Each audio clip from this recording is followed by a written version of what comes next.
Somebody recently asked me about what happened that got me so excited about NVC in the beginning.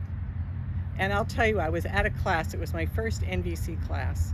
And there were about 8 of us, 8 women who were 40 years or older.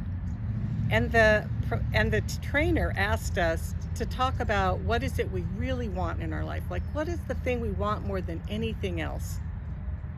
And then the next question is, and what are we doing to get there?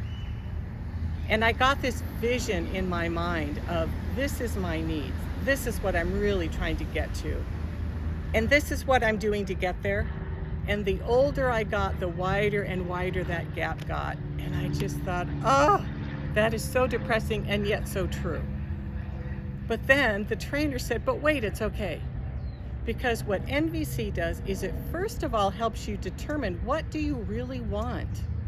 And secondly, it helps you develop strategies that are in alignment with those needs so that you're headed in the direction you want to be headed in. That's what got me right there. The hope that I could have a happier, more meaningful life by changing my strategies. And the realization that I didn't have an unhappy life because I was a bad person. I had disappointment in my life and unhappiness because I didn't have the proper strategies yet to help me meet my needs in life. That's what keeps me in NVC after all these years.